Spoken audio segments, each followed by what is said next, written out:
I was not kidding about my spiritual advisor. And I got a lot of them, okay? But we've just welcomed this guy into the fold.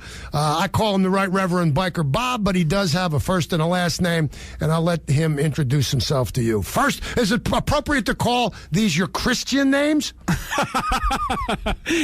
Anything you want to call. A lot of people call me many things. So your official name is what? My official name is the Reverend Dr. Robert R. Kopp. K-O-P-P.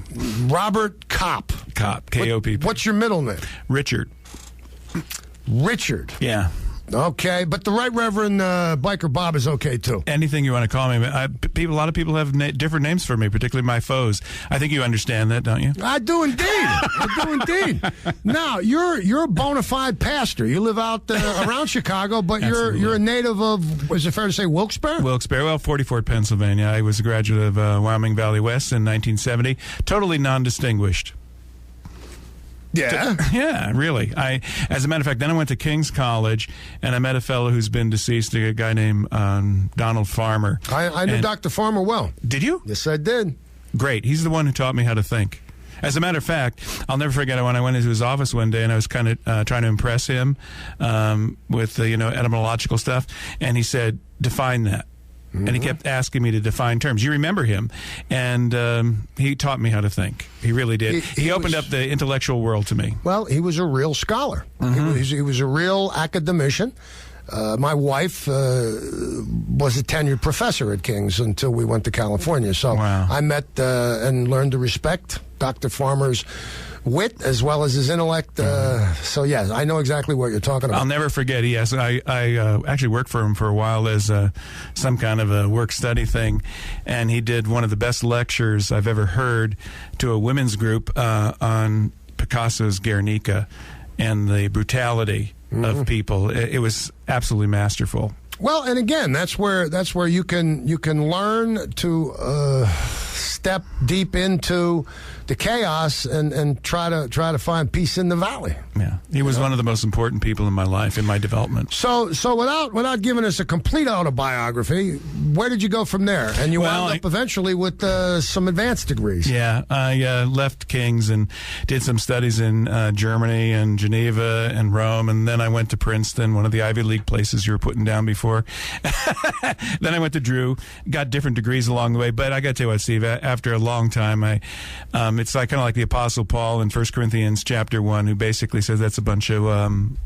do we have a delay here? But you know what I'm saying. No. I'll tell you what. If your language is bad, you're out of here. Okay. But it's not good. It's not good. The Apostle Paul basically said it doesn't amount to much. It's kind of like the stuff that Job sat on. So how'd you wind up as a pastor, and then how'd you wind up as a biker? And you got to give us the abbreviated version of all of this. People who are interested in knowing more can pick up a book. You're right. hawking a book. You wrote an autobio, right? Well, it's I just want to ride, and it's available at Amazon.com, Barnes and Noble, or you can get it from me directly. But the point of the book is that it talks about my search, a continuing search for authenticity, to be who you claim to be. For example, I listen very carefully. Whenever I come into town, I listen to you. And one of the reasons I listen to you is because you're trying to urge America to be better than it is. Right. And that's a wonderful thing. And what I would phrase that a little bit differently, and I say model someone better. But it's very interesting that it's a parallel phrase. Model someone better, and you're talking about America being better than it is. My search for authenticity, to be who you claim to be. For example, I was listening to you talk about, for example, the guy out there at Harvey's Lake. I used to remember going around Harvey's Lake all the time, on my bike, and also stopping in grottos for pizza and whatever. But, here's a guy who says he's serving the people. Well, if he's serving the people, he should come on here and explain himself. And so I would view him, for example, as I don't know him, and forgive me for saying this, but something of a poser. He claims to be a servant of the people, yet he won't respond to the people, ask the questions of the people. But an authentic person who claims to be a servant of the people is always available to the people to answer questions that the people have about what they're doing. So that's really what the book is about. Yeah. It's simply being who God intended you to be. For example, another thing that you talk about a lot on this show is freedom. You talk about freedom, and for me, freedom is very big, because freedom is not doing whatever you want to do. It is being exactly who God designed you to be. And God not being double-minded, if you're exactly who God designed you to be, your freedom won't impinge upon the freedoms of another person. That's a big part of the book as well. And again, I listened to you talk about that. That's true freedom. Freedom is not keeping people in chains. Freedom is not trying to control them. Freedom is unleashing people to be their best as God intended them to be. And when they are at God's best, then what happens is everybody benefits from that. For example, before we went on the break, or you went on the break because I just arrived here, I talked about one of the reasons I enjoy listening to you is that you are totally professional, but you're a principled man. And so what happens is your professionalism is constantly governed by the fact that you have principles. You have a redemptive edge. Salty, but salt stings on an open wound to save you from gangrene.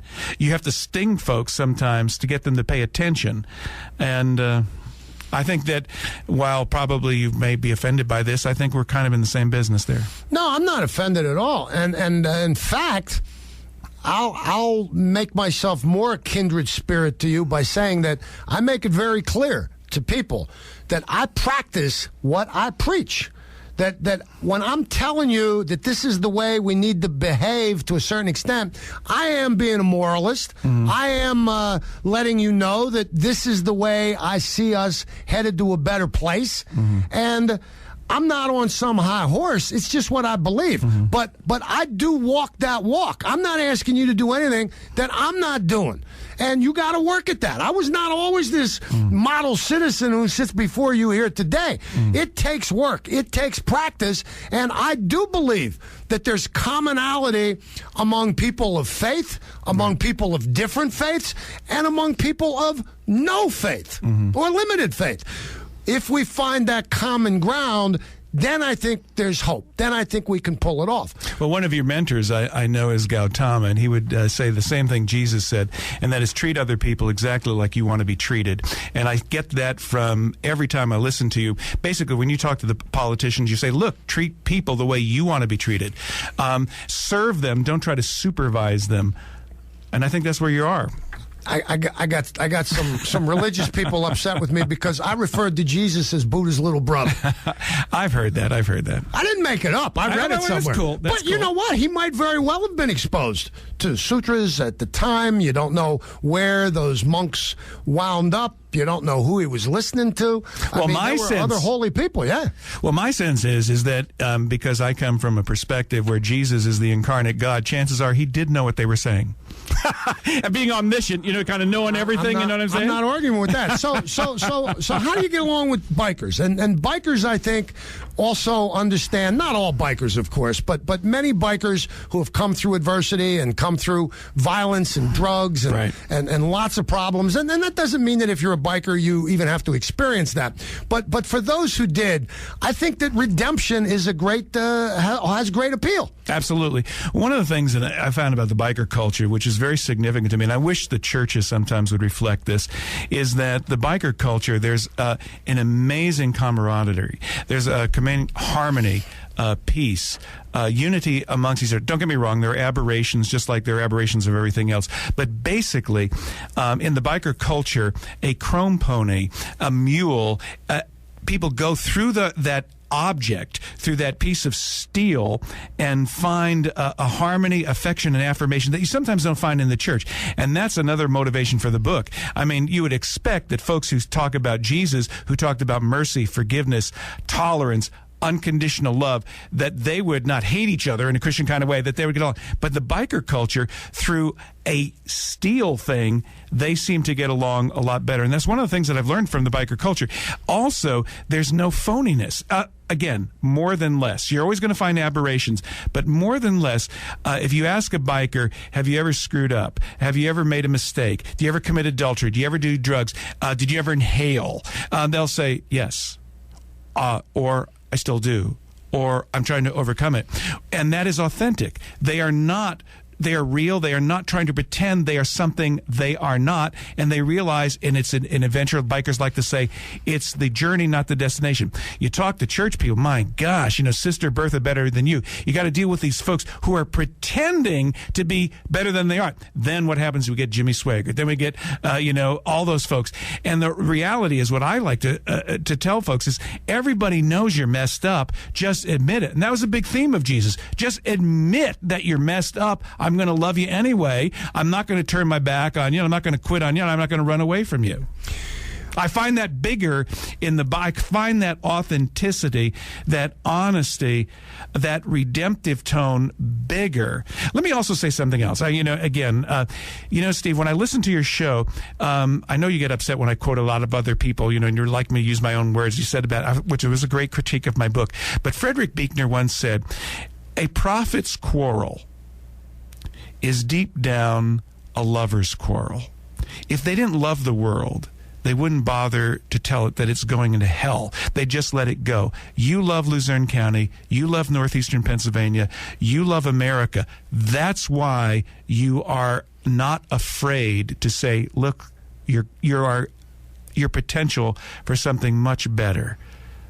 Please go there. Well, it's a part of standing on, I think, truth, and that's relative, of course.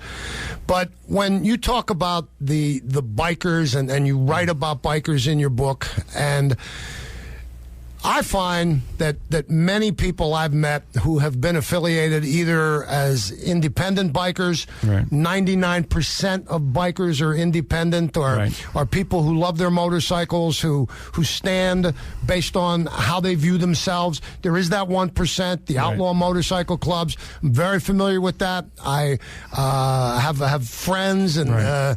Involvements that go way back and still survive. But what I think I see is searching. I think I see a willingness to push some limits that many people who become too complacent aren't willing to push. And there's always danger with that. I mean, there's danger in taking risks. That's why I ask people to take some calculated risks, to take some educated risks, and then see where it gets you. And I think you'll then find yourself in that realm of freedom that you're talking about. As far as your ministry, right. do you ever aspire to have a biker church someday? For example, I know a guy in Santa Maria who was the pastor for my dear friend Steve Tate's son's funeral, who's now a Hell's Angel martyr after right. being shot off his scooter coming back from Ludlow when the Mongols and the Hell's Angels had it out. Right. This guy has a congregation, and it's a biker congregation. Do you think that that's what you'd like someday? No, I'd like to have all of the above, all of the below, whatever you want to say it. I'd like to say that Jesus, if a person comes through Jesus, it cuts through color, class, and cultural barriers, just like, again, the biker culture.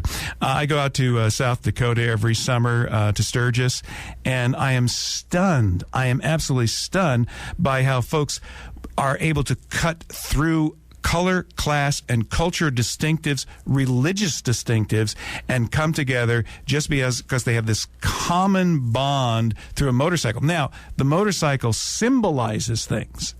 A symbol of a freedom, an adventure, a journey, not a destination, that we haven't arrived. One of the things that I constantly tell folks, particularly folks who are posing, they're so religious. And by the way, Jesus was not a big religious guy. Jesus did not like religion. He did not like clergy. Read the New Testament. Don't let other people tell you about it.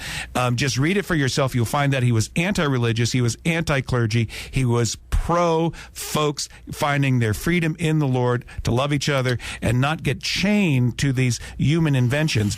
When I go out there, it's just great. Okay, we're going to take a break, Johnny, yeah? And then we're going to come back and we'll wrap this up with the Right Reverend Biker Bob, also known as, go ahead, tell him who you are. I'm the Reverend Dr. Robert R. Kopp.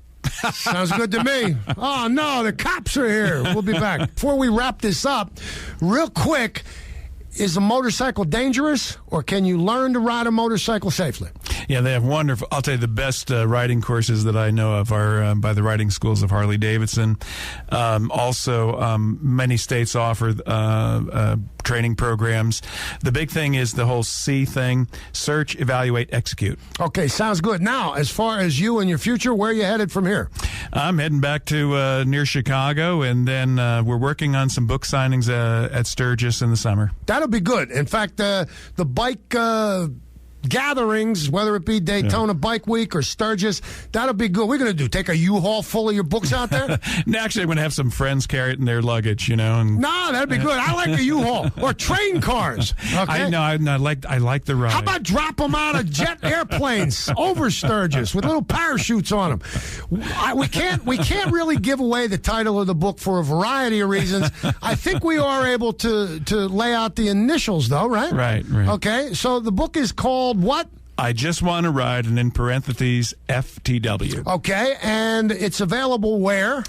www.amazon.com, Barnes & Noble, and by writing me at www.coppdisclosure.com. Okay, it's worth the read. You're an introspective guy, but at the same time, there is that blending of life literature and a little licentiousness, I imagine, in the book jacket. But there's a lot that needs to be pursued. There's a lot that you need to spread the word about. And if you have one moral to live by, to leave our listeners, what would you tell them, Biker Bob? I'd say love God by being kind to one another.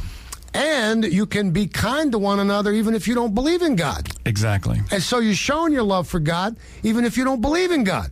Absolutely. Tell me that's not a trip. Karl Rahner, our Roman Catholic brother, said that's anonymous Christianity, which sometimes folks find a little condescending, but I don't really care. Treat other people exactly the way you want to be treated, brother. It sounds good. We got a guy who calls here regularly. He's also a spiritual advisor.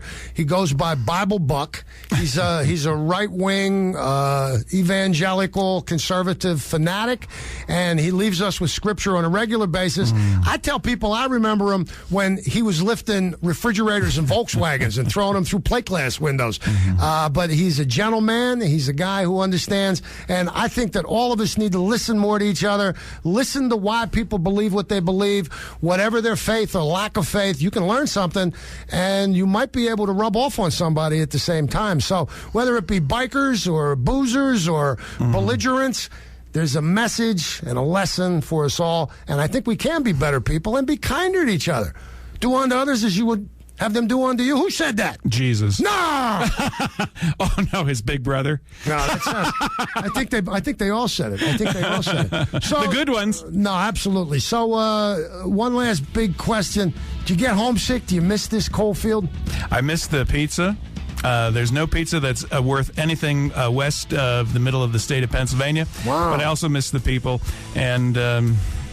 Yeah, I love the Valley. You're always welcome back here. The Right Reverend Biker Bob. He's got a book. He told you how to get it. Read it.